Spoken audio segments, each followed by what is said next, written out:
Zohran Mamdani, just elected mayor of America's largest city, is begging for donations now. He says he needs the money to fund his transition. And seemingly, he's not yet begun to beg for donations because he has an alleged plan to end the scourge of rundown rental housing. Let's watch the video.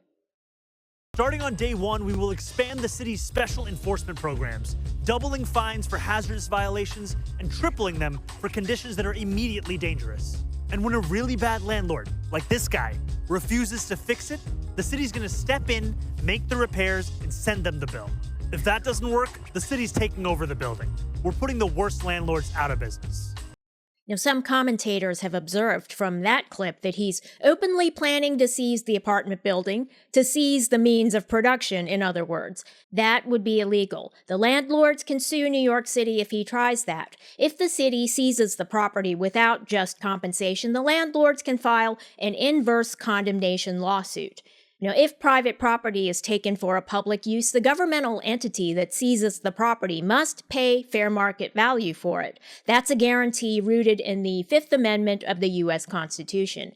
And most states, including New York, have an eminent domain law and specific procedures in place in accordance with the federal Constitution and their state constitutions. So, trying to go around eminent domain, trying to seize the means of production without paying just compensation is really talking about violent, illegal action. Now, that's why communists always have been considered so dangerous in American society, because what they're advocating is literally overthrowing the government and burning the Constitution. The Constitution guarantees the principle of private property. In New York City, if the rundown apartment buildings are seized, the city has to pay fair market value for them. And then what? Who will fund the repairs? The city doesn't have the money, it just paid fair market value for the building. And even rundown buildings have a very high fair market value. Just ask any Wall Street fund manager or institutional investor. They love to buy apartment buildings because the fair market value of those buildings just keeps going up. I don't know why. Maybe because a roof over our heads is preferable to homelessness? Regardless, as the tax base begins to flee, the taxes of ordinary working people will have to go up. Either that or the buildings will crumble before our eyes. Once the landlords leave, that will happen. So what Mamdani is proposing is essentially public housing. It's not any different from what every city in America is already doing, red cities and blue cities, because public housing is public housing, and most of it is partially and significantly funded by the federal government. Andrew Cuomo, the former federal HUD secretary, funded all of those apartment buildings when Bill Clinton was president, for example. So it seems that the young socialists of New York City didn't understand what they were voting for. Public housing, which is supposed to be a temporary measure for residents, one step in the journey, not an everlasting destination. The voters voted for utopia, but what they'll get is public housing.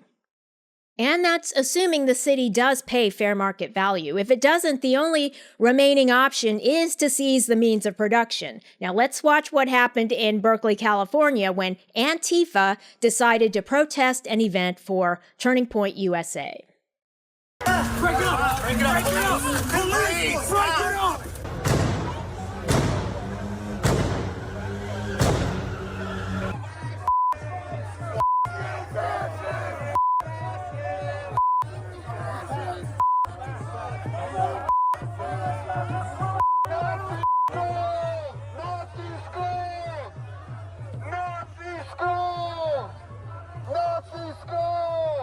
The DOJ is now investigating the actions of Antifa, which has been declared a domestic terrorist organization. Antifa seeks anarchy, socialism, and communism. Now, should we be surprised at that? Violence follows them wherever they go. Our U.S. Attorney General, Pam Bondi, has called Antifa an existential threat. The young people are blinded to what Antifa is because they try to make communism and totalitarianism seem cool. For example, public housing is reimagined as utopia. The minds of the young people have been damaged by drugs, and they believe people like Zohran Mamdani's father, a university professor who literally teaches that Abraham Lincoln inspired Hitler's final solution. Let's watch.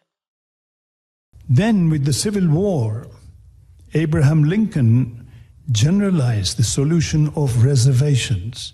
They herded American Indians into separate territories. For the Nazis, this was the inspiration. Hitler realized two things. One, that genocide was doable. It is possible to do genocide. That's what Hitler realized.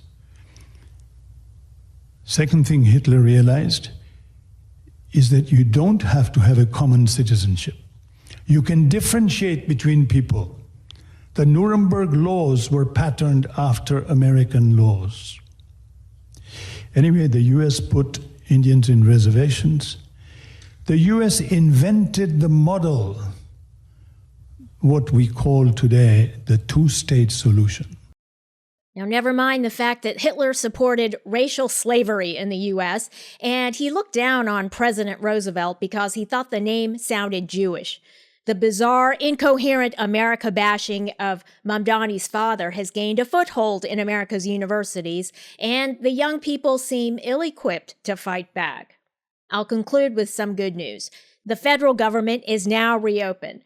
This restores paychecks to federal employees, including air traffic controllers who were working without pay if they showed up to work at all. Now, some of them didn't, apparently. They were door dashing or maybe doing Amazon Flex, putting wear and tear on their own cars. I hope they don't end up in the red. But the air traffic controllers who continued to work through the shutdown could be in for a bonus, according to President Trump. And that's just one of the advantages of a commander-in-chief who's not been a bureaucrat all his life. I hope everybody's having a great week. Thanks for watching, and if you enjoyed this video, leave a like and don't forget to subscribe.